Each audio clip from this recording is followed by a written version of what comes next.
I'm going to keep talking about evidence-based interventions, but any questions about kind of the fine print issues at this point? All right. To me, they're pretty simple when you lay them out and go through them. But again, I think very few people in schools really embrace some of these unique nuances of them. Before we get into this, the Evidence-Based Intervention Network, and I've got some slides coming forward that we're going to want to talk about, but when we go back to '98, remember when we started the functional assessment movement? What was the purpose of that? I know we've repressed a lot of those memories, I understand, but if we go back a little bit, lay back on a couch, get relaxed. Yes, the visceral feeling is frustration. How do we end up with functional assessment in schools?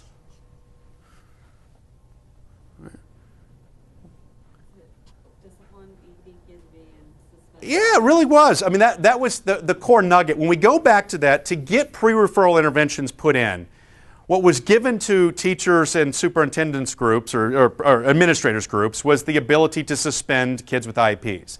If you go back before then, you really aren't supposed to do that. What places did, but you really aren't supposed to. Now you could hold a manifest determination meeting, right? And if you had an intervention in place that was supposed to fix whatever the problem was, and it was an evidence-based intervention, then you could say that whatever they did had a separation and we had supports in places, and as a result you could suspend them, right? And so this led school districts all over the United States to say, you know, we actually need to do functional assessment and provide these kids with interventions that make sense, okay? How many of you have a lot of experience in functional assessment, functional analysis? We get a couple people. It's an interesting history, it's an interesting story. It actually was never functional assessment. It was functional analysis. Functional assessment was a precursor to the term functional analysis. Nobody would ever do functional assessment without doing functional analysis. And what it was, and if you go back to the originations of it, it was a guy by the name of Brian Iwata, who was one of the primary founders of this. This was done on a population of severely autistic kids. These are kids who are literally biting their knuckles off, hitting their heads on walls, and I mean, these are very low incidence, very at-risk kids, and you got to figure out what the reason is that they're doing these particular behaviors. And so they would go through observations and questionnaires and discussions with the people around them and come up with some hypotheses on why kids were behaving in this manner. And then they would immediately go through a series of trials, the analysis stage, of where they would say, okay, my hypothesis was the child's doing this as an escape, or my hypothesis was the child's doing this for attention-seeking purposes, and they would try out an attention-seeking intervention or an escape intervention and see if it fixed it. Now, they would have never have split those two things. It makes no sense to come up with a hypothesis without testing it. Somehow our industry in that time period split them. And we had schools all across the United States doing really quick, really ugly functional assessment, but never doing the functional analysis stage of it. Okay? Now, one of the things, and we just don't want to talk about this before, is that makes no sense. Now, I don't think Iwata's model of functional assessment, functional analysis will ever work in schools. It's too, with most kids, with very low incidence kids it works in schools, but with most kids. But it's a model that when we start talking about functional assessment, we have to understand that the assumption is never that we're going to stop at the assessment. We have to move into the analysis phase. If we don't move into that analysis phase, the whole functional assessment phase doesn't make any sense. So, that being said, the whole crux of our intervention model is this EBI network, and this is actually one that gets a lot of hits in Indiana. I think that's because Rebecca works on this out of Indiana University. This was a model that some students of mine at East Carolina University came up with in 2005, 2006, something like that. I don't remember the exact first year. And it was actually on the backside of a consultation class where in that state we had our DPI telling everybody that you had to use evidence-based interventions. No specification on what this was, but RTI and EBI and stuff like that has been a term talked about a lot in North Carolina. I don't think North Carolina has progressed a ton, but they talked about it a lot. And the teachers were flipping out as my consultation students would come in and would say, how do I know what you're giving me is an actual evidence-based intervention? And these were, young graduate students, and they wanted something in their hot little hands that they could say, look, right there, it's an evidence-based intervention, here's the data, and I can hand it to you. Okay? And I was somewhat resistant, but they talked me into it, and so we decided to scrap the final. You can tell that this was the student's idea. and instead replace it with a project of where we would come up with 20 behavioral interventions and 20 academic interventions, sorted by function, not by topic. We're going to have to talk about that. And we were going to create 2-page briefs on each one of them. Right? Briefs that we could hand to the teachers, and it would have kind of basic rules and regulations. What's the purpose? What are the steps? What are the materials? And all this kind of crud. And so we did it. It was a lot of fun. As I joke, we plagiarized everything. This was a class project for their purposes. This was not a distribution manual. We photocopied stuff right out of journals. All this kind of stuff. And we had a lot of fun. I figured we'd do it the next year. And before the next year started, I got a call from our state DPI person who was the head of special ed and said, listen, we love your manual. Can we make it the state manual for North Carolina? And for about 30 seconds, I felt like the coolest person on the planet. I'm like, I am so smart, right? This is the best thing. And my students didn't create it at this point. Now this is me. I mean, this was my baby, right? I mean, I figured this out. And at about second 31, I'm like, this is the most pathetic thing I've ever heard in my life. What do you mean this class project that we do on a whim? What do you mean state manual? That's idiotic. I mean, you've got to have something better than a bunch of graduate students and a faculty member who gets together and says, hey, this will be fun, let's throw this together. It dawned on me rather quickly afterwards, no, you cannot distribute this because I don't want to lose my job, okay? There's stuff in, I mean, you can't. I mean, it wasn't built for that purpose. But whatever, they talked to us and we came up with a model. In the next few years, we built ones that would actually be able to be distributed, that were fair. I started getting called from more states. At some point, I got a call from Rebecca Martinez saying, hey, can I join you in this project? Can we do this with you? And they created a lot of really cool videos and some really nice evidence briefs for it, a whole bunch of stuff, some briefs, and a whole bunch of cool stuff. They've been really influential in it. At some point, we put it on the website.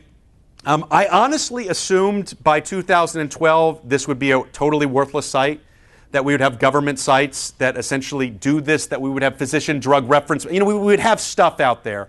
But still to this day, I don't see anything out there, including I'm a part of a National Center for Intensive Interventions, which is supposed to be this, and they won't even go down some of the stuff that a bunch of students and a couple faculty members for fun go down. Here's how the site looks. This is created and maintained by folks at MU and Indiana University and East Carolina University. The biggest thing we do on this site, and I think this is an incredibly critical change with the way most things, ABIs are presented, is we talk about common reasons why kids are failing.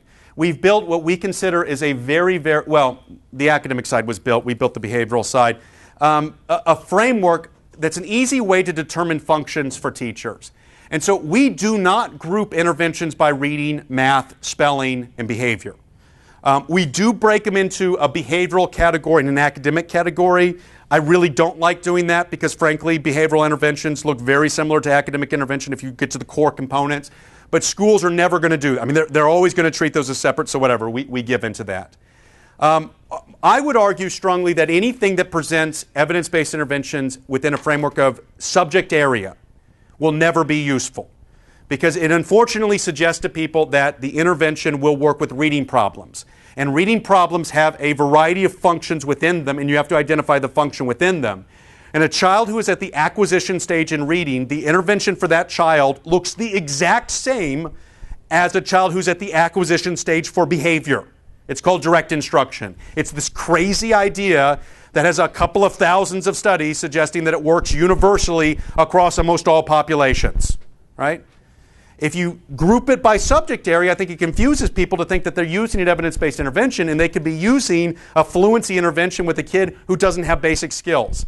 And that's a tremendous, tremendous problem with our application out there. So that's actually the piece that I see nobody doing to date. Matt and Amanda and I did it in our recent book.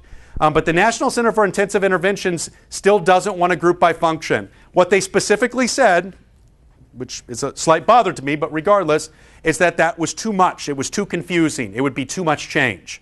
And so they wanted to do some of the evidence-based stuff and some coding, but they didn't want to confuse people with the idea that there's acquisition interventions, and fluency interventions, and accuracy interventions.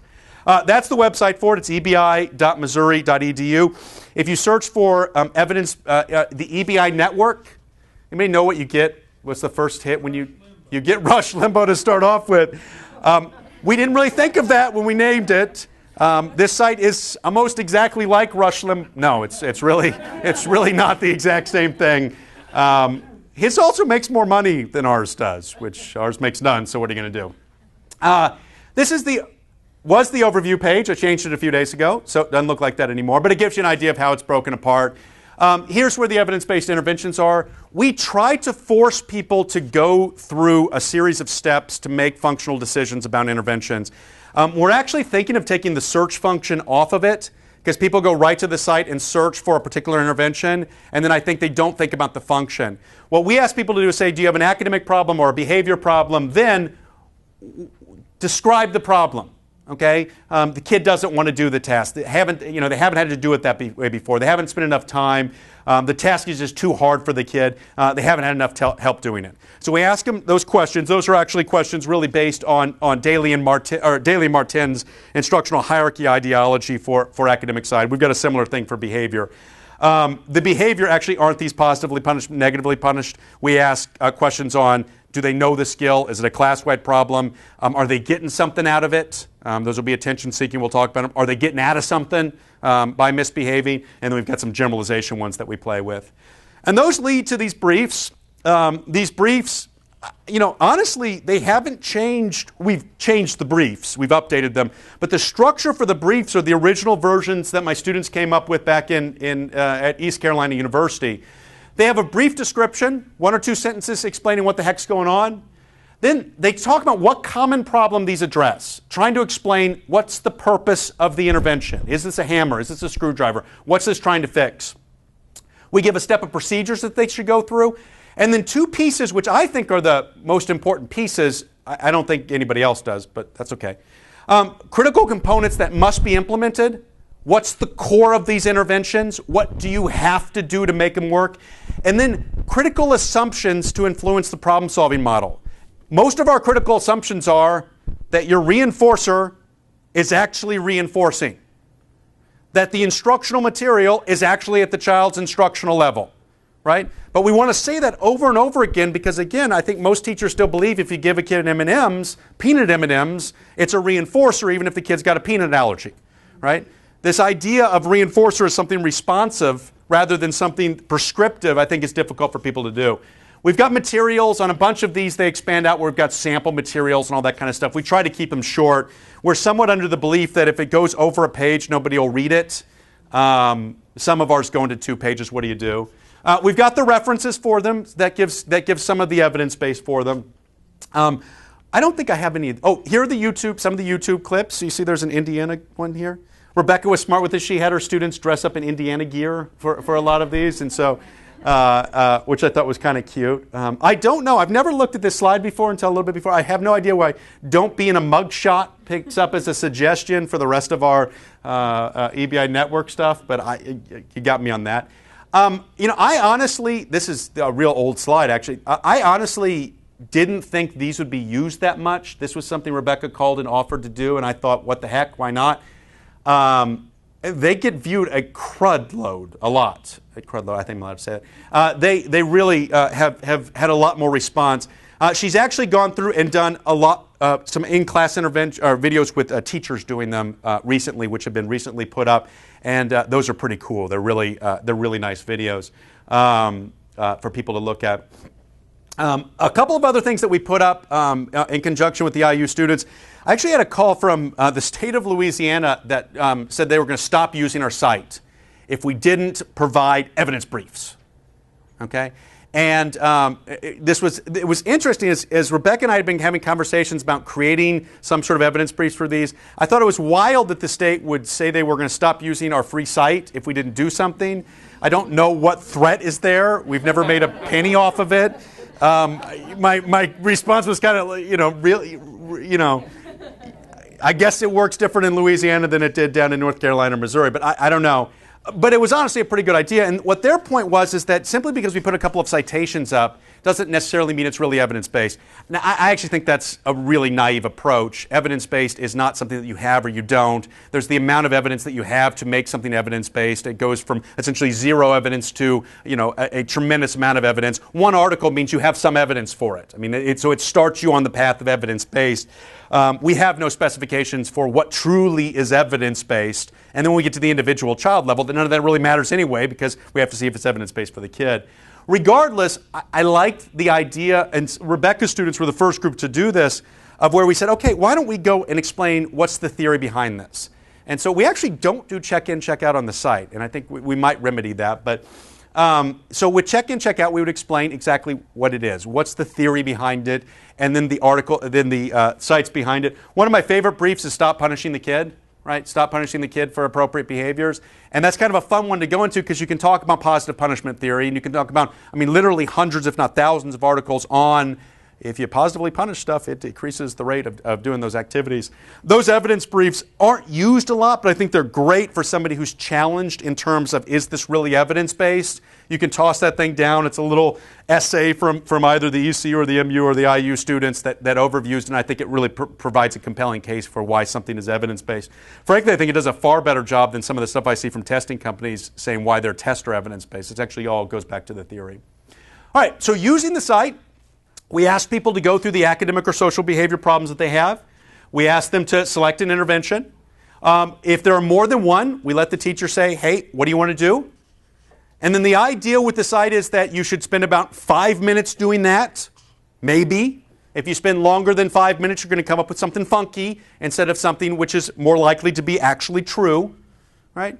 And you should try the thing out, see if it works. If it doesn't work, punt, try something new. Everything on the site has an evidence base. But until we utilize it with an individual child, it's not going to make a tremendous amount of sense. Says the same thing. Oh, I like this. I bold a lot of stuff on the site that I think are important for people to read. Nobody ever reads it. True documentation that an intervention is evidence-based for a specific case occurs only when there's outcome data indicating a change in the target behavior. Evidence-based for an individual child is based on evidence for that individual child, not something that happened at some university somewhere in the United States of America.